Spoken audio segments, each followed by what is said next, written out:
मेरे साथ मेरे सहयोगी अमलेंदु जी, बहुत बहुत स्वागत है आपका, उपस्थित हैं आप इस कार्यक्रम में। तो जैसा कि देखा जा रहा है, बिहार में इस वक्त घमासान छिड़ा हुआ है। एनडीए के अंदर सबसे ज्यादा खींचतान देखने को मिल रही है और इसका साफ साफ नमूना देखने को तब मिला जब अमित शाह सुबह सुबह नीतीश कुमार से मिलने उनके आवास पर पहुंचे। कल भी हम इसका जिक्र कर रहे थे अमलेंदु जी की, लगातार ये देखने को मिल रहा है कि पहले नीतीश कुमार मिलने पहुंचा करते थे अमित शाह से, लेकिन इस बार अमित शाह मिलने पहुंचे और आज ही देखिए अमित शाह को उनके आवास पर मिलने पहुंचना पड़ा। बड़ी बात यह है कि एक दिन पहले ही अमित शाह ने यह कहा था कि जो सीएम फेस होगा वो बाद में तय किया जाएगा, यानी अभी भी नीतीश कुमार के चेहरे पर मोहर नहीं लगाई गई है। साफ साफ कहा गया कि ये चुनाव भले ही उनके नेतृत्व में लड़ा जा रहा है, पूरे बिहार की जनता को, बीजेपी को, एनडीए को उन पर भरोसा है, लेकिन सीएम कौन होगा ये चुनाव के नतीजे आने के बाद पूरे विधायक दल के जो नेता होंगे वो मिलकर ही तय करेंगे। यानी नीतीश कुमार के नाम पर मोहर नहीं लगाई गई और इसका नतीजा ये निकला कि नीतीश एक बार फिर नाराज हो गए और उनकी नाराजगी का असर देखने को तब मिला जब सुबह सुबह अमित शाह को मिलने पहुंचना पड़ा। बड़ी बात यह कि आज का दिन बहुत महत्वपूर्ण भी है बीजेपी के लिए, क्योंकि गुजरात में आज शपथ ग्रहण समारोह था और वहां पर अमित शाह मौजूद नहीं थे, अपने गृह राज्य में अमित शाह मौजूद नहीं थे, जबकि वहां पर भी एक दिन पहले सभी मंत्रियों ने एक साथ इस्तीफा दिया अपने पद से। वहां पर भी हालात थोड़े से बिगड़े हुए दिखाई दे रहे हैं, लेकिन इस वक्त गुजरात से ज्यादा बिहार में हालात बिगड़े हुए हैं, या कहें कि पूरी तरह से एनडीए की जो कमान है, जो बीजेपी के हाथ में हमेशा रही है, वो निकलती हुई दिखाई दे रही है। अमित शाह की पकड़ कमजोर होती हुई दिखाई दे रही है और इसी का नतीजा है कि अमित शाह इस समय बिहार में मौजूद हैं। 3 दिन लगातार वो बिहार में रहने वाले हैं और लगातार वो पूरे जो चुनावी तैयारियां उनका जायजा ले रहे हैं, ऐसा कहा जा रहा है। तो सबसे पहले हम देख सकते हैं अपनी स्क्रीन पर कि किस तरह से अमित शाह नीतीश कुमार के घर पहुंचे। लगभग 15 मिनट उनके बीच बातचीत हुई, नीतीश कुमार को मनाने की कोशिश की गई। अब इस मुलाकात का नतीजा क्या निकला, इसको लेकर अभी कोई जानकारी निकल कर नहीं आई है, लेकिन जिस तरह से आज अमित शाह बिहार में है जबकि गुजरात में शपथ ग्रहण समारोह चल रहा है, और ऐसे में ये बताता है कि अमित शाह बहुत ज्यादा टेंशन में दिखाई दे रहे हैं। हाँ, अमित शाह बहुत ज़्यादा टेंशन में है और असल में भारतीय जनता पार्टी की जो नीति है उस नीति को एक तरह से सामने तो कर दिया अमित शाह ने, और एक तरीके से ये बता दिया कि नीतीश कुमार के साथ एकनाथ शिंदे वाला खेल किया जाएगा। हालांकि कल ही जो थे वो केसी त्यागी कह चुके थे कि नीतीश कुमार एकनाथ शिंदे नहीं है, लेकिन वो तैयारी इसी तरीके की है कि अगर बाद में सरकार बनती भी है, पहले तो ये बनेगी कि नहीं बनेगी, लेकिन अगर बनती भी है तो नीतीश कुमार नहीं बनेंगे, ये एक तरीके से अमित शाह ने स्पष्ट कर दिया।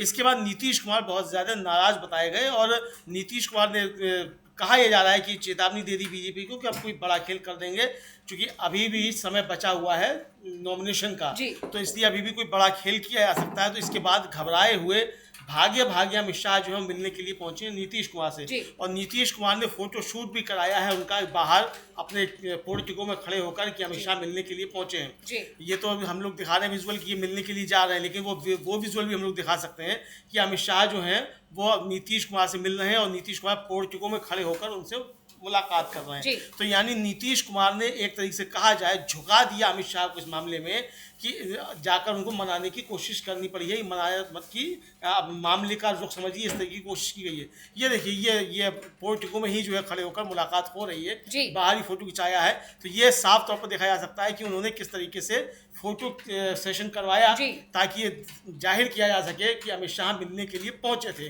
और मुलाकात भी हुई। जी बिल्कुल, जहां बीजेपी फ्रंट फुट पर खेलने की कोशिश कर रही थी, कोशिश ये थी पूरी बीजेपी की कि इस बार नीतीश कुमार को वो झुका देंगे, इस बार छोटा भाई बड़े भाई की भूमिका नहीं रहेगी, और ये बात दिलीप जायसवाल ने कही थी कि इस बार एनडीए मिलकर चुनाव लड़ेगा, और उसको देखा भी गया जब बराबर सीटों पर, यानी 101 सीटों पर बीजेपी और जेडीयू ने फाइनल किया कि दोनों बराबर सीटों पर चुनावी मैदान में उतरेंगे। लेकिन नीतीश कुमार ने भी बता दिया कि बिहार में अगर बीजेपी को सरकार में आना है या राजनीति भी करनी है तो उसे नीतीश की जरूरत पड़ेगी, और नीतीश के आगे बीजेपी को झुकना पड़ेगा, जेडीयू के आगे बीजेपी को झुकना पड़ेगा। और ये जो विजुअल्स दिखाई दे रहे हैं, या कहें कि इन विजुअल्स को जारी करना इसी बात का संकेत है कि नीतीश कुमार ने एक बार फिर बता दिया है कि बीजेपी उनके आगे झुक गई है। भले ही 101 सीटों पर ये लोग चुनाव लड़ रहे हैं, भले ही इस बार देखने में बड़े भाई छोटे भाई की भूमिका तय नहीं की गई है,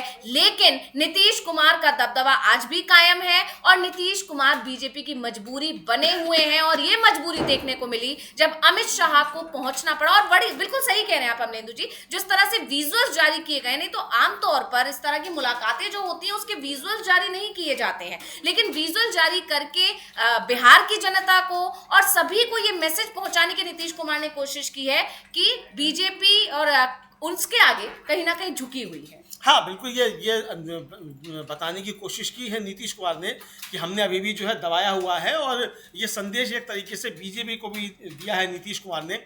लेकिन इससे पहले जो अमित शाह ने खेल कर दिया, उस खेल को लेकर बहुत ज़्यादा एनडीए में घमासान मचा हुआ है। जीतन राम मांझी जो केंद्रीय मंत्री भी हैं और हम के मुखिया भी हैं, उन्होंने कहा है कि भाई अगर अमित शाह ने कहा है तो कोई बहुत बड़े नेता हैं एनडीए के, उन्होंने कहा होगा, लेकिन मेरी राय ये है कि उनको नीतीश कुमार को घोषित करना चाहिए। साफ तौर पर उन्होंने अपना ऐतराज़ जो है वो जता दिया है। तो अब अंशतः ये समझा जा सकता है कि अमित शाह के इस बयान के खिलाफ एनडीए भी दो टुकड़ों में बटा हुआ दिखाई पड़ रहा है, क्योंकि कहा यह जा रहा है कि बीजेपी जो है वो चिराग पासवान को साध कर और खेल करना चाहती है चुनाव बाद कोई ना कोई, लेकिन वो खेल हो पाएगा नहीं हो पाएगा, इसके लिए पहले से तैयारी नीतीश ने कर ली है। तो अब नीतीश और बीजेपी के बीच संघर्ष हमको एनडीए के अंदर देखने को मिलेगा। हम लोग सुन भी सकते हैं कि जीतन राम मांझी ने कहा क्या आखिर। जी बिल्कुल, हम जीतन राम मांझी को सुनते हैं, क्या कुछ बोले हैं वो, इसके बाद इस पर चर्चा करेंगे।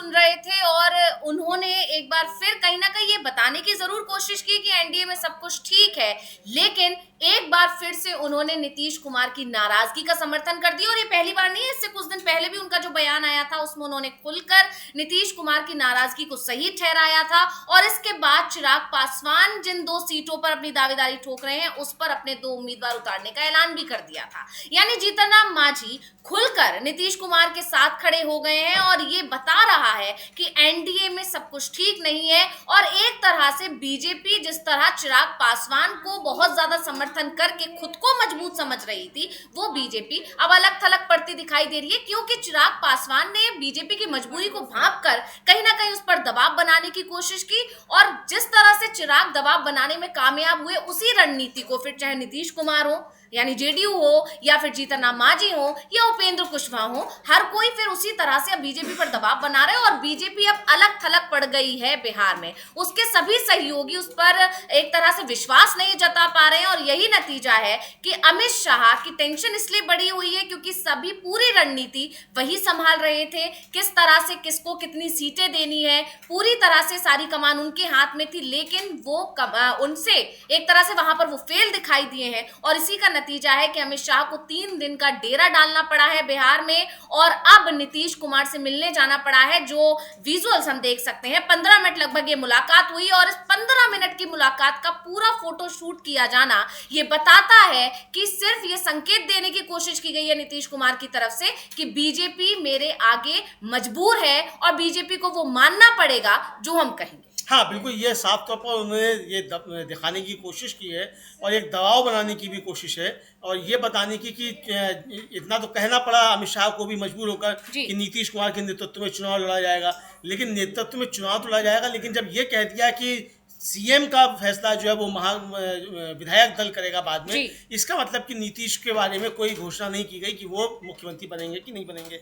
इसको लेकर नीतीश काफ़ी ज़्यादा नाराज थे। तो इसीलिए पूरा फोटो सेशन जो है नीतीश ने करवा लिया है। अमित शाह जी किस तरीके से मनाने के लिए पहुंचे हैं और इसका इस्तेमाल नीतीश कुमार करेंगे। और जिस तरीके से जीतन राम मांझी खुलकर बोले हैं, इससे साफ समझाया जा सकता है कि अमित शाह के इस तरकीब के पीछे जो लगाई है अमित शाह ने, उससे एनडीए के अंदर दो फाड़ होते हुए साफ तौर पर नजर आ रहे हैं। जी बिल्कुल, और ये साफ हो गया है कि अब नीतीश कुमार जो मजबूती से एक तरह से बीजेपी पर दबाव बनाते दिखाई दे रहे हैं, बीजेपी कमजोर दिखाई दे रही है। वही दूसरी खबर ये भी है कि महागठबंधन के अंदर भले ही ऐलान नहीं हुआ है अभी तक खुलकर, लेकिन कांग्रेस की तरफ से जो 48 सीटों पर अपने उम्मीदवारों की घोषणा कर दी गई है, उसमें से बताया जा रहा है कि 22 पहले चरण के हैं और बाकी बचे 26 दूसरे चरण के उम्मीदवारों के नाम है। इसके अलावा मुकेश सहनी भी अब मानते हुए दिखाई दे रहे हैं, दावा किया जा रहा है कि 15 सीटें उनको दी जा सकती हैं। इसके अलावा 2 एमएलसी और एक राज्यसभा का ऑफर भी उनको दिया गया है। यानी महागठबंधन में बस ऐलान होना बाकी है, जिसका कभी भी ऐलान हो सकता है। लेकिन किसी भी तरह के जो दावे बीजेपी की तरफ से किए जा रहे हैं कि सिर्फ टब्बल चल रहा है, या अभी जीतन राम मांझी ने भी कहा कि एनडीए ने पहले ही सीट बंटवारा कर दिया, उम्मीदवारों की घोषणा हो गई है, एनडीए में सब कुछ ठीक है। लेकिन जीतन राम मांझी का ये बयान अपने आप में खुद ही खारिज हो जाता है जब ये विजुअल्स जो हम स्क्रीन पर देख रहे हैं ये सामने आ जाते हैं। अमित शाह का इस वक्त गुजरात में ना हो करके बिहार में होना और नीतीश कुमार के घर पर जाना सुबह सुबह, ये बताता है कि एनडीए में कुछ भी ठीक नहीं है। और एक तरह से नीतीश कुमार को जो कहीं ना कहीं पूरी तरह कमजोर करने की कोशिश की जा रही थी, साइड करने की कोशिश की जा रही थी। दावे तो यहां तक किए गए कि बिहार चुनाव से पहले वक्फ कानून इसीलिए लाई बीजेपी जिससे नीतीश कुमार का जो कोर वोटर है वो उससे छिटक जाए, और नीतीश कुमार जो बार्गेनिंग पावर में हमेशा रहते हैं, जो मजबूत रहते हैं, जो पलटने वाली रणनीति पर काम करने के लिए इतनी सीट्स अपने पास रखते हैं कि चाहे तो वो महागठबंधन के साथ चले जाए, चाहे तो वो एनडीए के साथ, यानी जहां नीतीश वहां सरकार, ये तरह का जो उनकी रणनीति रहती है इसे पूरी तरह खत्म करने पर काम कर रही थी बीजेपी। लेकिन नीतीश कुमार ने आखिरी समय पर बाजी पूरी तरह पलट दी है, और ये ऐसे समझा जा सकता है कि नीतीश कुमार की तरफ से जो सीटें तय की गई हैं या जो उम्मीदवार उतारे हैं उसमें जिस तरह का समीकरण उन्होंने साधा है इस बार, इसमें पूरी तरह से उन्होंने अपने सहयोगियों को ही चोट देने की कोशिश की है। हाँ, बिल्कुल अपने सहयोगियों को ही निपटाने की रणनीति पर बीजेपी काम करती रहती है। और कल हम लोगों ने चर्चा भी की थी, अंशित आपको याद होगा कि संजय राउत का जो हम लोगों ने ट्वीट बताया था कि केसी त्यागी कह रहे हैं कि नीतीश कुमार शिंदे नहीं है, और उसको लेकर वो ट्वीट कर रहे हैं संजय राउत। तो यानी अगर जनता दल यू का एक बड़ा नेता जो है वो ये कह रहा है कि नीतीश कुमार शिंदे नहीं है, तो इसका मतलब कि शिंदे को हीन दृष्टि से देखा जा रहा है। और शिंदे के साथ जो बीजेपी ने किया, तो ये चेतावनी एक तरीके से जनता दल यू की तरफ से दी जा रही है कि नीतीश कुमार को एकनाथ शिंदे समझने की भूल बीजेपी ना करे। आपने जो शिंदे के साथ बर्ताव किया वो आप नीतीश कुमार के साथ नहीं कर पाएंगे।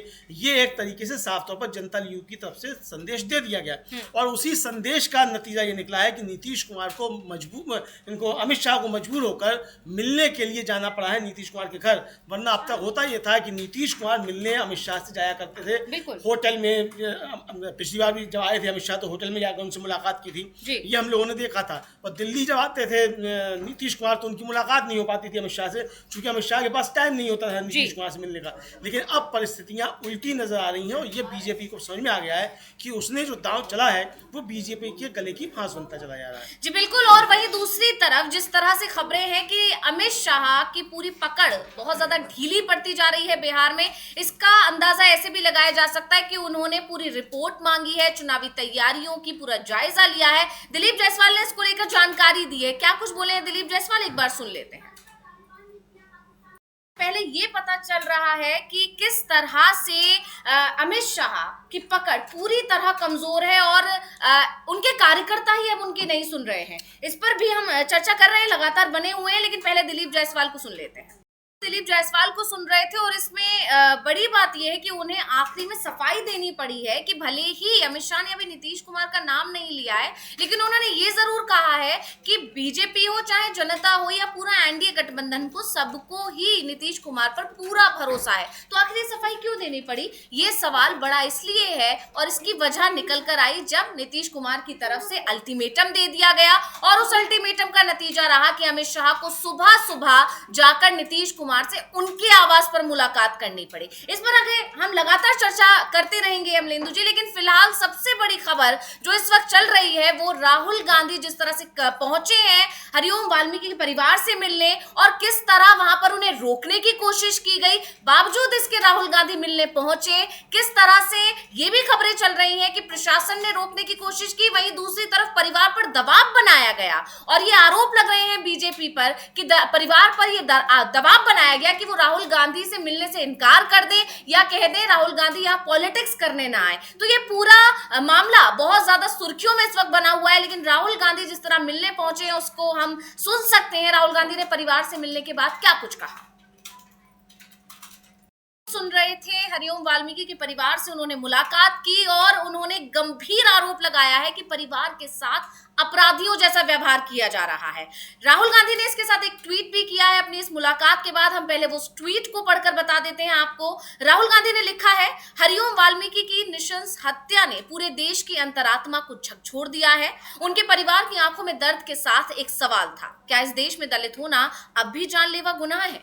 उत्तर प्रदेश में प्रशासन पीड़ित परिवार को डराने में जुटा है। उन्होंने परिवार को मुझसे मिलने से रोकने की कोशिश भी की। ये व्यवस्था की भी विफलता है जो हर बार गुनहगारों की ढाल बनकर पीड़ित को ही कटघरे में खड़ा कर देती है। न्याय को नजरबंद नहीं किया जा सकता। भाजपा सरकार को चाहिए कि पीड़ित परिवार पर दबाव खत्म करे और दोषियों को सख्त से सख्त सजा दिलाए। मैं हरिओम वाल्मीकि के परिवार और देश के हर शोषित, वंचित और कमजोर नागरिक के साथ मजबूती से खड़ा हूं। ये लड़ाई सिर्फ हरिओम के लिए नहीं, हर उस आवाज के लिए है जो अन्याय के सामने झुकने से इनकार करती है। राहुल गांधी ने अपना जो अभी हम बयान सुन रहे थे अमलेंदु जी, उसमें उन्होंने साफ तौर पर एक बात और कही कि भले ही परिवार पर दबाव बनाया गया कि वो मुझसे ना मिले, और परिवार ने ये जानकारी खुद राहुल गांधी को दी है कि किस तरह से सरकार उन पर दबाव बना रही थी कि राहुल गांधी से मिलने से मना कर दे। लेकिन राहुल गांधी ने एक बात कही कि मुझे इससे फर्क नहीं पड़ता कि वो मुझसे मिलते या नहीं मिलते, लेकिन जिस तरह से परिवार के साथ अपराधियों जैसा बर्ताव किया जा रहा है उस पर आपत्ति जताई है राहुल गांधी ने। हाँ, बिल्कुल, राहुल गांधी ने उस पर आपत्ति जताई कि अपराधियों जैसा व्यवहार किया जा रहा है, और ये कि जो पीड़ित होता है आप उसी को जो है अपराधी बना देते हैं, उसी को नजरबंद कर देते हैं। और ये जहाँ जहाँ भाजपा शासित सरकारें हैं वहाँ इस तरीके की घटनाएं लगातार देखने में आई हैं कि जो पीड़ित होता है उसी को नजरबंद कर दिया जाता है और अपराधियों के साथ बीजेपी खुलकर खड़ी होती है। यहाँ भी राहुल गांधी इसी तरीके का आरोप लगा रहे हैं। खबरें ये आई अंशिता कि राहुल गांधी के जाने से पहले प्रशासन ने उसके परिवार की तरफ से पोस्टर बनवा के पूरे रास्ते में लगवाए, लेकिन फिर कांग्रेस के वहाँ के स्थानीय नेता जो थे वो अड़ गए और प्रशासन को मजबूर किया कि वो पोस्टर वहाँ से उतारे। फिर वो प्रशासन को पोस्टर उतारने पड़े,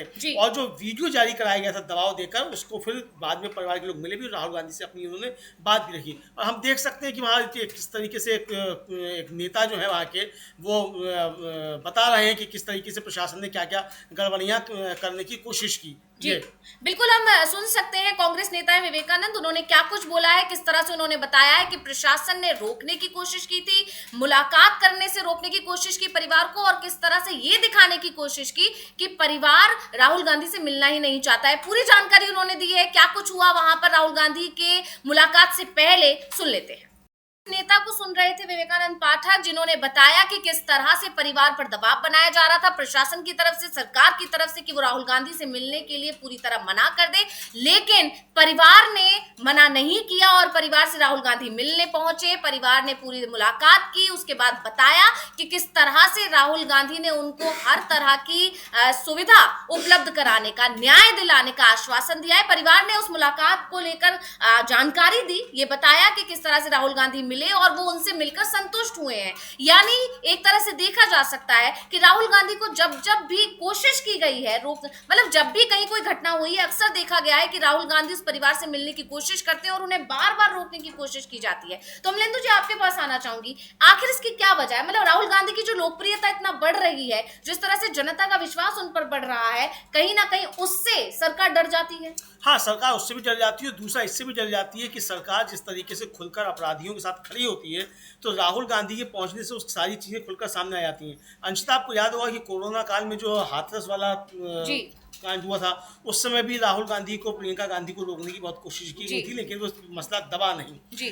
इसीलिए अब यहाँ भी इस तरीके से रोकने की कोशिश की गई। और आज सुबह जब राहुल गांधी पहुंचने वाले थे, उससे पहले जो प्रदेश कांग्रेस कमेटी के अध्यक्ष हैं अजय राय, उन्होंने भी कहा कि जब कांग्रेस ने इस मसले को उठाया तब सरकार की जो थी वो आँख खुली, और लेकिन उसके बाद भी सरकार पूरी तरह से अत्याचार और अन्याय कर रही है और पूरा कांग्रेस पार्टी परिवार जो दलित परिवार के साथ खड़ा हुआ है। हम लोग सुन भी सकते हैं कि अजय राय कह रहे हैं, लेकिन ये राहुल गांधी के पहुंचने से पहले की बात है, कानपुर में दिया जी बिल्कुल। क्या कुछ बोला अजय राय ने जब राहुल गांधी वहां पहुंचने वाले थे, किस तरह से उन्होंने भी सरकार पर आरोप लगाए हैं कि परिवार को दबाने की, परिवार के साथ अपराधियों जैसा बर्ताव किया जा रहा है सरकार की तरफ से। क्या कुछ बोले हैं, सुनिए। उनका कहना है कि इस मामले को कांग्रेस ने ही उठाया और कांग्रेस के उठाने के बाद सरकार की नींद टूटी, जिसके बाद सीएम योगी ने परिवार को मिलने के लिए बुलाया। और बड़ी बात ये भी कही अजय राय ने कि जिस व्यक्ति के साथ ये घटना हुई, जो अब इस दुनिया में नहीं है, उसने आखिरी समय पर राहुल गांधी का नाम लिया था। तो जिस बात की चर्चा हम यहाँ कर रहे हैं अमलेंदु जी की, किस तरह से जनता का विश्वास राहुल गांधी पर बढ़ रहा है, संविधान के को खतरे में लेकर जिस तरह के जो दावे राहुल गांधी की तरफ से किए जाते हैं कि संविधान खतरे में है, दलितों की पिछड़ों की आवाज दबाई जा रही है, दलितों के साथ अत्याचार हो रहा है, ये बात लोगों के जहन में बैठ रही है। और यही वजह रही कि अजय राय का जब हम बयान सुन रहे थे, उन्होंने इस बात का जिक्र भी किया कि वो व्यक्ति आखिरी समय पर राहुल गांधी का नाम ले रहा था। और यही वजह एक भी है कि परिवार को पूरी तरह कोशिश की गई डराने की, धमकाने की कि वो राहुल गांधी से ना मिले, लेकिन परिवार ने ऐसा नहीं किया। हाँ बिल्कुल, परिवार ने ऐसा नहीं किया। परिवार मिला, अपनी समस्याएं भी बताई परिवार ने, और उसके भाई की बाइट भी आई है कि हम राहुल गांधी से मिले, हमने अपनी बातें रखी, सब समस्याएं बताई। और ये साफ तौर पर देखा जा सकता है कि जिस तरीके से दलितों पे अपराध बढ़ रहे हैं, और उत्तर प्रदेश तो दलितों पे अपराध के मामले में अव्वल है। ये कांग्रेस के सांसद है इमरान मसूद, उनका कहना है कि दलितों पर अत्याचार सबसे ज्यादा है और उत्तर प्रदेश इस मामले में सबसे ऊपर है। और हरियाणा की घटना को लेकर के भी उन्होंने इसको जोड़ा है, राहुल गांधी ने भी इसको जोड़ा था। हम लोग सुन भी सकते हैं कि इमरान मसूद का इस घटना को लेकर क्या कहना है। जी बिल्कुल, एक बार फिर हम इमरान मसूद को सुनते हैं, उन्होंने क्या कुछ बोला है, पहले सुनते हैं। हम सुन रहे थे, इस पर चर्चा करेंगे, लेकिन पहले एक बार फिर राहुल गांधी को सुनना जरूरी है यहाँ पर, क्योंकि राहुल गांधी वहां पहुंचे हैं और उन्होंने बताया भी है कि परिवार की तरफ से उन्हें जानकारी दी गई कि उन्हें मिलने से रोका जा रहा था। एक बार फिर राहुल गांधी को सुनते हैं क्या कुछ बोले हैं। राहुल गांधी को सुन रहे थे, राहुल गांधी ने बताया किस तरह से उनकी मुलाकात हुई और वो सरकार पर हमलावर दिखाई दिए, गंभीर आरोप लगाया सरकार पर। उन्होंने कहा कि परिवार के साथ अपराधियों जैसा व्यवहार हो रहा है, जबकि अपराधियों के साथ ये होना चाहिए, यानी जिन्होंने जान ली वो अभी भी उन पर एक तरह से इशारों में उन्होंने संरक्षण देने जैसे गंभीर आरोप लगा दिए और परिवार को किसी से मिलने नहीं दिया जा रहा है, परिवार को रोका जा रहा है, इस तरह के गंभीर आरोप लगाए। यानी ये मुद्दा अभी तूल पकड़ेगा और कांग्रेस इस मुद्दे को जोरों से उठा रही है। जिस तरह से अजय राय ने भी कहा कि कांग्रेस ने इस मुद्दे को उठाया, तभी सरकार की नजर इस मुद्दे पर पड़ी और यही वजह रही कि कांग्रेस से मिलने से रोका जा रहा है, परिवार पर दबाव बनाया गया। लेकिन अब एक बार फिर बिहार की तरफ रुख करते हैं अमलेंदु जी, किस तरह से बिहार में इस वक्त एनडीए में घमासान देखने को मिल रहा है। और इस बीच एक बहुत बड़ी जानकारी निकल कर आ रही है कि कांग्रेस की तरफ से जो 48 उम्मीदवारों की सूची जो जारी की गई है, उसमें यह देखा जा सकता है कि 27 उम्मीदवार ऐसे हैं, वो सीटें ऐसी हैं जहां पर सामने बीजेपी से सीधी टक्कर है। यानी आरजेडी भी ये मान रही है कि बीजेपी से मुकाबला अगर कोई कर सकता है तो कांग्रेस कर सकती है, और ये अपने आप में कांग्रेस की मजबूती को दर्शाता है बिहार में। ये कांग्रेस की मजबूती को भी दर्शाता है और दूसरा अंशतः एक और संकेत इसकी तरफ जी कि अगर बीजेपी से लड़ना है और बीजेपी को निपटाना चाहते हैं अगर नीतीश कुमार भी जी, तो अब ये हम कुछ कह नहीं रहे हैं, लेकिन संदेश साफ तौर पर समझा जा सकता है जी कि किस तरीके से क्या समीकरण बैठ रहा है। चूंकि अमित शाह ने जाकर जो खेल किया है ये अमित शाह को उल्टा पड़ेगा जी, और अमित शाह के सहयोगी जो हैं यानी एनडीए के सहयोगी जो हैं ये उनको ही समझाएंगे अच्छे तरीके से, ये अच्छे तरीके से समझा जा सकता है। तो बीजेपी जो खेल करने की कोशिश कर रही थी उस खेल में खुद फंसती हुई नजर आ रही है। 27 सीटों पे अगर सीधे सीधे कांग्रेस और बीजेपी का आमना सामना है तो इसके बहुत बड़े संकेत हैं, और इसका मतलब महागठबंधन की तरफ से जो कहा जा रहा था कि हम पहले देख रहे हैं कि इनकी सीटों की घोषणा हो जाए, इसीलिए महागठबंधन ने अपनी तरफ से पहले कोई घोषणा नहीं की और इसको मीडिया लेकर उड़ाता रहा कि महागठबंधन में टूट है, महागठबंधन में टूट है, कि वहाँ झगड़े हो रहे हैं। लेकिन वो सब यही है कि पहले देखा गया कि ये एनडीए जो है किस सीट से उतारता है, और इसलिए फिर बहुत सोच समझ कर इंडिया गठबंधन ने अपने उम्मीदवार तय किए हैं और उनको मैदान में उतारा है। 27 सीटों पर सीधे सीधे बीजेपी और कांग्रेस का आमना सामना होगा बिहार में। ये एक बड़ी खबर अंशतः इस समय की है। जी बिल्कुल, बहुत बड़ी खबर है और ये बता रहा है कि महागठबंधन के अंदर सब कुछ ठीक है, क्योंकि कांग्रेस सम्मानजनक स्थिति में रहेगी, ऐसा ये कहा जा रहा था। लगातार कांग्रेस के नेताओं की तरफ से बयान आ रहे थे, हमने कल भी इस पर चर्चा की थी। और ये चीज जो 48 उम्मीदवारों की सूची जो कांग्रेस की तरफ से जारी की गई, उसने इस बात पर मोहर लगा दी है कि कांग्रेस को ही मजबूत दिखाया जा रहा है। आरजेडी ने एक तरह से बता दिया है कि महागठबंधन में अगर बीजेपी के साथ कोई सीधी फाइट कर सकता है तो वो कांग्रेस ही कर सकती है। बीजेपी को हराने के लिए सिर्फ कांग्रेस की जरूरत है, और ये लगातार देखा जा रहा है। राहुल गांधी के नेतृत्व में ये माना जा रहा है कि कांग्रेस ही है जो बीजेपी को कमजोर कर सकती सकती है। और ये लिस्ट जो आई है सामने, ये इस बात का जीता जागता सबूत है और इससे ये साफ है कि महागठबंधन ने एक जबरदस्त रणनीति के साथ पूरा समय लिया है, सोच विचार के साथ अपने उम्मीदवार का फाइनल किए हैं। सीटों का जो बंटवारा है वो भले ही अभी ऑफिशियली उसकी घोषणा नहीं हुई है, लेकिन कांग्रेस की तरफ से जो लिस्ट आई है या जिस तरह से मुकेश सहनी को लेकर जो दावे किए जा रहे थे, लेकिन अब उनको भी मना, ऐसा कहा जा रहा था कि वो नाराज है और उनको भी अब मना लिया गया है और जल्दी ही उनकी भी सीटों की घोषणा कर दी जाएगी। यानी महागठबंधन में सब कुछ ठीक है और ये इस वक्त की बहुत बड़ी जानकारी है अमलेंदु जी। हाँ बिल्कुल, ये समय इस वक्त की बड़ी जानकारी है और ये साफ तौर पर बता रहा है कि सीधे सीधे बीजेपी और कांग्रेस का जहाँ मुकाबला है वहाँ चुनाव कुछ दूसरी तरीके का ही होगा, ये साफ तौर पर समझा जा सकता है। तो यानी एक तरह से देखा जाए तो अब बड़ी खबरें हमको बिहार से अंशतः देखने को मिलेंगी और जिस तरीके से नीतीश कुमार ने को दबाने की और नीतीश कुमार को झिटकने की जो कोशिशें की गई बीजेपी की तरफ से, उसके दुष्परिणाम बीजेपी को झेलने पड़ सकते हैं इस विधानसभा चुनाव में, ये साफ तौर पर समझ में आ रहा है। अब देखते हैं कि आगे क्या होता है, लेकिन नीतीश कुमार का जिस तरीके से नाम खारिज किया गया, इसको लेकर कांग्रेस ने बहुत तगड़ा हमला बीजेपी पर बोला है। कांग्रेस के लोक राज्यसभा में उपनेता हैं प्रमोद तिवारी, उन्होंने कहा है कि नीतीश कुमार के साथ बीजेपी षड्यंत्र कर रही है। उसको भी हम लोग सुन सकते हैं कि आखिर प्रमोद तिवारी कहना क्या चाहते हैं। जी बिल्कुल, जिस तरह से बीजेपी नीतीश कुमार को अभी भी कमजोर दिखाने की कोशिश कर रही थी, उस पर अब एक बार फिर विपक्ष हमलावर हो गया। तो प्रमोद तिवारी को सुनेंगे क्या कुछ बोले हैं।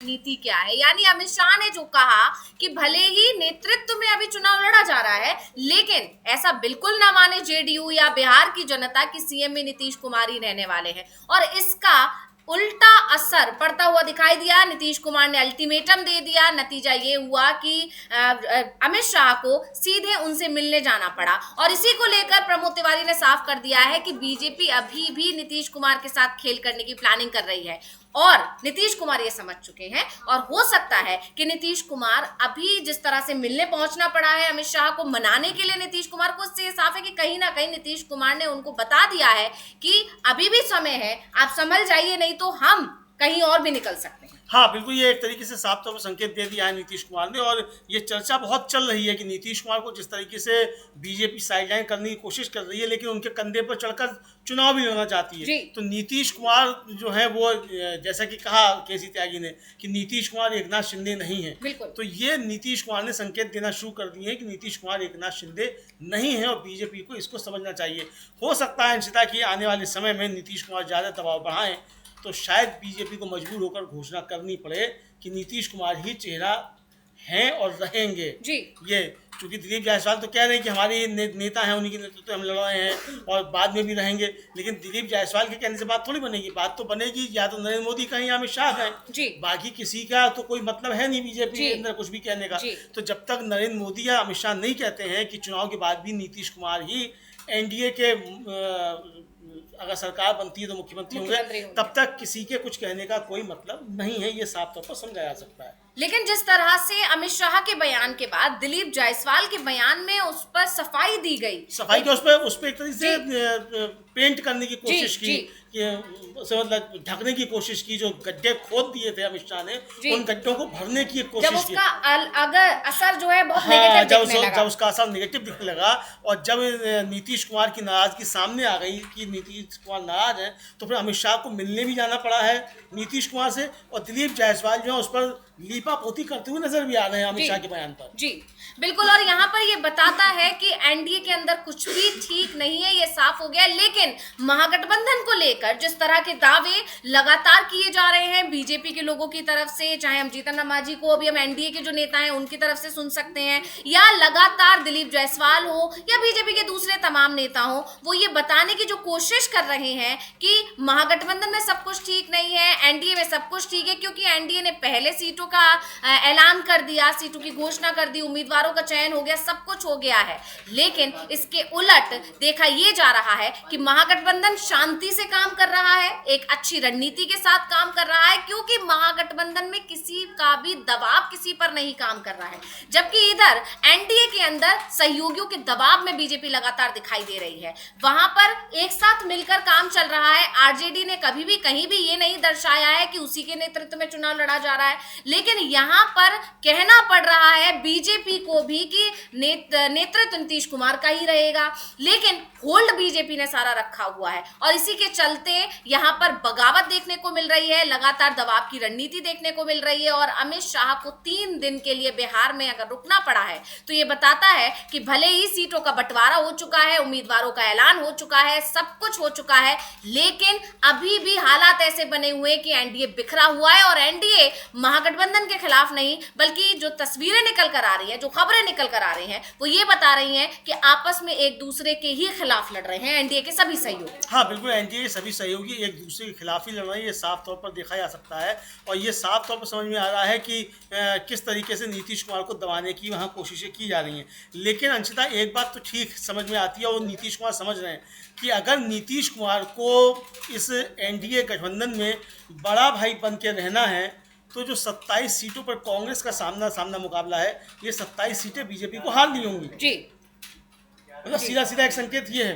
तो अब नीतीश कुमार बहुत ऊंचे पहुंचे हुए राजनीतिज्ञ हैं, वो क्या करते हैं वो देखा जाएगा कि किस तरीके से उनकी रणनीति होती है। लेकिन एक संकेत तो नीतीश कुमार ने साफ दे दिया कि अमित शाह जी, ये आपके जो गुजराती दांव हैं ये बिहार में चलने वाले नहीं हैं, और मजबूर कर दिया अमित शाह को कि उन्हें जाकर नीतीश कुमार से उनके घर पर मिलना पड़ रहा है। और आगे अब क्या गुल खिलाती है ये मुलाकात और नीतीश कुमार की नाराजगी, ये आने वाला समय बताएगा, तब उसकी भी समीक्षा करेंगे। सुखदेव भगत जो कांग्रेस के नेता हैं और सांसद भी हैं, वो क्या कह रहे हैं नीतीश कुमार और बीजेपी के संबंधों को लेकर, उसको भी हम लोग सुन सकते हैं। जी बिल्कुल, हम एक बार सुखदेव भगत को सुनेंगे, क्या कुछ बोले हैं वो और किस तरह से उन्होंने बीजेपी और जेडीयू के बीच जो चल रहा है उसको खुलकर सबके सामने रख दिया है। हम सुन रहे थे सुखदेव भगत को, उन्होंने भी यही कहा है कि बीजेपी सिर्फ जेडीयू के साथ खेला करने की प्लानिंग कर रही है। नीतीश कुमार के नाम पर सिर्फ ये कहकर कि नेतृत्व में उनके चुनाव लड़ा जा रहा है, बिल्कुल वही किया जा रहा है जो महाराष्ट्र में हुआ। यानी अभी भी बीजेपी की कोशिश है महाराष्ट्र मॉडल को लागू करने की बिहार में। लेकिन नीतीश कुमार जो दिसंबर में ही समझ गए थे, दिसंबर 2024 में ही अमित शाह के बयान के बाद नीतीश कुमार ने भांप लिया था कि उनके साथ शिंदे जैसा किया जा सकता है, वो चीज वो अपने साथ नहीं होने देंगे। और इसीलिए वो एक रणनीति के तहत धीरे धीरे आगे बढ़ रहे थे और अब नीतीश कुमार ने भी एक तरह से अपने पत्ते खोलकर रख दिए हैं। हाँ बिल्कुल, नीतीश कुमार ने भी अपने पत्ते खोलकर रख दिए हैं। और जो केंद्रीय मंत्री हैं राजीव रंजन सिंह, हालांकि उनके बारे में उनके ऊपर काफी ज्यादा आरोप लग रहे हैं जनता दल यू के अंदर ही। जनता दल यू के कार्यकर्ता ललन सिंह और विजय चौधरी और संजय झा को लेकर काफी ज्यादा आरोप लगा रहे हैं। लेकिन ललन सिंह भी सफाई देते हुए घूम रहे हैं कि अमित शाह के कहने का मतलब ये नहीं था। अरे भाई, अमित शाह ने साफ साफ कहा है तो आप काहे सफाई दे रहे हैं? उनके कहने का मतलब क्या नहीं था, क्या नहीं था? मतलब एक तरह से उनके इस जो ये सफाई है, इससे ये और साफ हो गया कि वो बीजेपी के लिए काम कर रहे हैं। हाँ, ये साफ हो गया। हम लोग सुन भी सकते हैं कि ललन सिंह किस तरीके से अमित शाह का बचाव करते हुए नजर आ रहे हैं। इसका मतलब जो अमित शाह को लेकर और बीजेपी को लेकर जो आरोप लग रहे हैं और ललन सिंह को लेकर जो जनता दल के अंदर आरोप लग रहे हैं, उसकी कहीं ना कहीं किसी तरीके से पुष्टि करते हुए ललन सिंह नजर आते हैं। हम लोग सुन भी सकते हैं। बिल्कुल, एक बार हम ललन सिंह को सुन लेते हैं और एक बार फिर उस पर हम आगे चर्चा करेंगे कि किस तरह से ललन सिंह फिर अपने बयान से घिर गए और अमित शाह को भी गिरा दिया है। को हम सुन रहे थे और उन्होंने साफ साफ कोशिश ये की है कि किस तरह से अमित शाह का बचाव किया जाए, उनके बयान का बचाव किया जाए। और इसके बाद अमलेंदु जी, एक सवाल ये खड़ा हो जाता है कि ये जेडीयू के सांसद हैं या फिर बीजेपी के? हाँ, और जेडीयू के पूर्व कार्यकारी अध्यक्ष भी हैं जी, केंद्रीय मंत्री भी जेडीयू के। लेकिन ललन सिंह भी एक बार नहीं कह रहे हैं कि चुनाव के बाद नीतीश कुमार ही मुख्यमंत्री बनेंगे। जी। ललन सिंह नहीं कह रहे हैं। तो जो आरोप लग रहे हैं ललन सिंह, संजय झा और विजय चौधरी को लेकर, उसकी पुष्टि करते हुए ललन सिंह एक तरीके से दिखाई पड़ते हैं। हालांकि जो संजय झा है वो तब भी खुलकर कह रहे हैं कि नीतीश कुमार ही मुख्यमंत्री बनेंगे। लेकिन ललन सिंह एक भी बात जो है ये अब इनके मुख से नहीं निकल रहा है कि नीतीश कुमार ही मुख्यमंत्री बनेंगे। अब कह रहे हैं कि अमित शाह ने तो कहा है कि वो उनके नेतृत्व में ही चुनाव लड़ा जाएगा। भाई, ये तो अमित शाह ने महाराष्ट्र में भी जाके कहा था कि शिंदे के नेतृत्व में चुनाव लड़ रहे हैं। बाद में क्या हुआ जी? बाद में फडणवीस को बना दिया गया। तो यही यहाँ बीजेपी क्या करने की कोशिश कर रही है। अगर जैसे कि आरोप लग रहे हैं चुनाव आयोग के जरिए कुछ सांठगांठ हो चुकी है, तो क्या बीजेपी का स्ट्राइक रेट बहुत होगा, नीतीश कुमार का कम होगा? और अगर चुनाव आयोग से सांठगांठ नहीं हुई है तो फिर जो जनता का जिस तरीके से आएगा उसका आएगा सामने।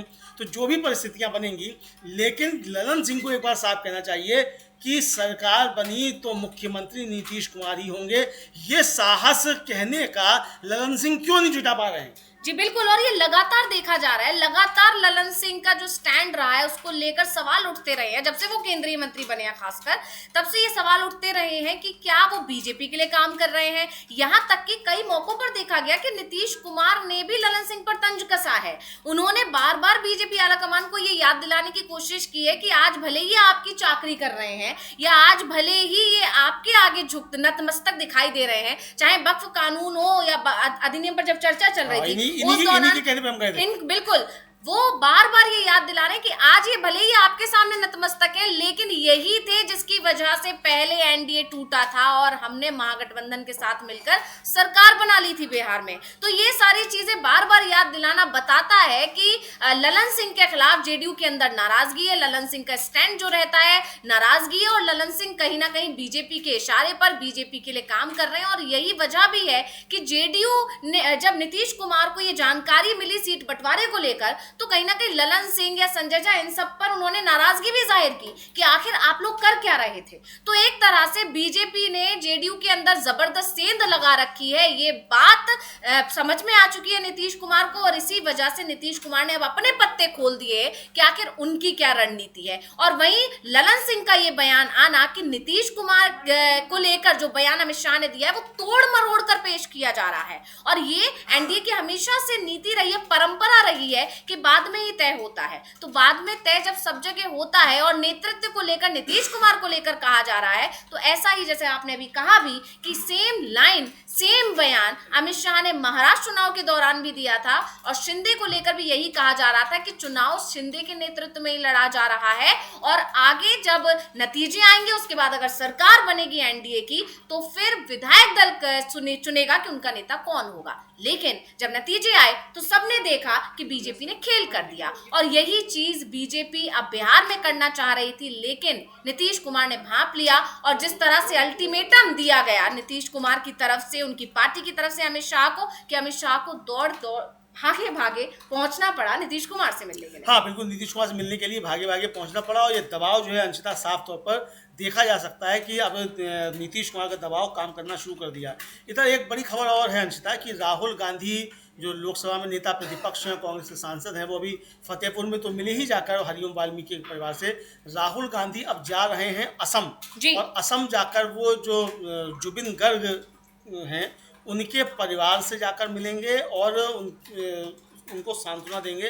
वो जा रहे हैं अब असम भी। तो ये उनके दौरे को लेकर क्या कहा है गौरव गोगोई जो असम प्रदेश कांग्रेस के अध्यक्ष हैं, उनको हम लोग सुन सकते हैं कि गौरव गोगोई राहुल गांधी के असम दौरे को लेकर क्या कह रहे हैं। जी बिल्कुल, हम एक बार गौरव गोगोई को सुनेंगे, क्या कुछ जानकारी उन्होंने दी है। जुबिन गर्ग के परिवार से मिलने वो पहुंचे हैं, क्या कुछ बता रहे हैं, सुन क्या कार्यक्रम रहेगा, कैसे वो पहुंचेंगे, ये सारी जानकारी गौरव गोगोई ने दी। लेकिन इस वक्त एक और बड़ी जानकारी निकल कर आ रही है कि भले ही एनडीए के अंदर सब कुछ ठीक होने के दावे किए जा रहे हैं, जनता भी एनडीए की सरकार बनाएगी, ये दावे बीजेपी नेताओं की तरफ से किए जा रहे हैं, लेकिन जो वीडियो सामने आ रहे हैं, जब बीजेपी के सांसद, बीजेपी के नेता जनता के बीच जाकर वहां पर लोग जो है जनता को संबोधित कर रहे हैं, तो किस तरह वहां पर उनका विरोध किया जा रहा है, ये वीडियो एक देखा जा सकता है। मनोज तिवारी जब बिहार में जाकर जनता को संबोधित करने पहुंचे तो किस तरह उनका विरोध हुआ, ये वीडियो आप देख सकते हैं अपने स्क्रीन पर। किस तरह से नारे लगाए गए, उनके खिलाफ नाराजगी जताई गई।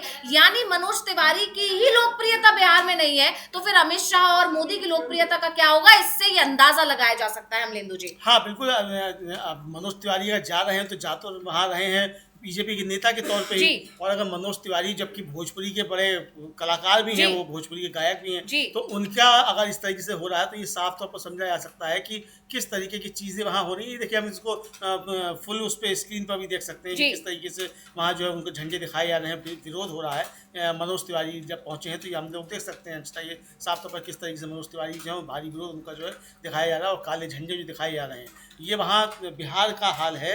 जहां बताया जा रहा है कि एनडीए जो है वो मजबूती के साथ जी साथ लड़ रहा है, एकजुट है, वहां इस तरीके से विरोध वहां हो रहा है अंशतः। जी बिल्कुल। और ये बड़ी बात ये है कि ये बीजेपी के ही लोग हैं जो विरोध कर रहे हैं, और टिकट कटने से जो नाराजगी है वो भी दिखाई दे रही है। यहाँ पर जनता नाराज है ही। वोट चोरी का जो मुद्दा है वो अब हर किसी की जुबान पर चढ़कर बोल रहा है। एनडीए के अंदर सब कुछ ठीक नहीं है। ये तस्वीरें, ये वीडियो इस बात का सबूत है।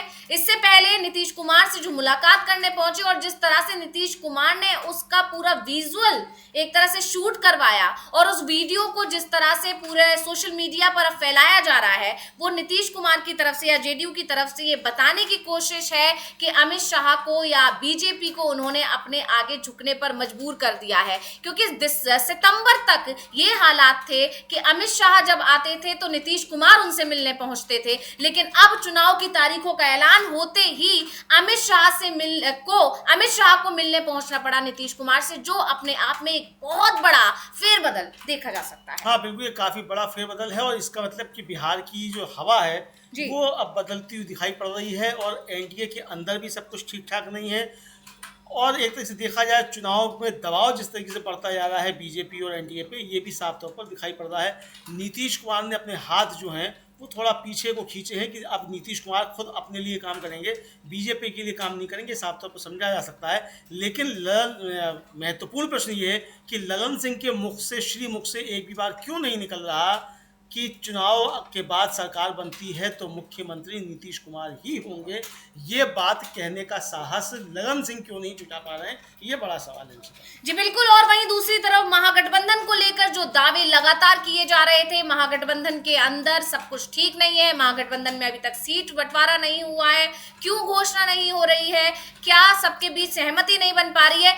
कांग्रेस की तरफ से जो 28 उम्मीदवारों की सूची जो जारी की गई, वो इन सवालों का, इन तरह के दावों का पूरी तरह से जवाब, एक तरह से मुंह तोड़ जवाब है कि ये बता दिया गया है कि कांग्रेस और बीजेपी आमने सामने की फाइट में रहेंगी। लगभग 27 सीटें ऐसी हैं जहां पर आरजेडी ने ये मान लिया है कि बीजेपी को अगर हराना है तो कांग्रेस ही सिर्फ उसे हरा सकती है, और इसीलिए ये साफ हो जाता है कि महागठबंधन ने बहुत ही जबरदस्त रणनीति के साथ, एक सूझबूझ के साथ ही अपने उम्मीदवारों का या अपनी सीटों का बंटवारा किया है। और इससे ये साफ है कि महागठबंधन के अंदर उस तरह की कोई स्थिति नहीं है जैसे कि दावे बीजेपी की तरफ से किए जा रहे हैं, एनडीए के नेताओं की तरफ से किए जा रहे हैं। लेकिन दूसरी तरफ एनडीए को लेकर जो सब कुछ ठीक होने के दावे किए जा रहे हैं बीजेपी की तरफ से या एनडीए के नेताओं की तरफ से, उस पर पूरी तरह से खारिज करते हुए दिखाई दे रहे हैं वो तमाम वीडियोस जिसका हमने यहाँ जिक्र किया। जिस तरह से दिलीप जायसवाल को सफाई देनी पड़ी, जिस तरह से ललन सिंह को अमित शाह की तरफदारी करते हुए देखा गया,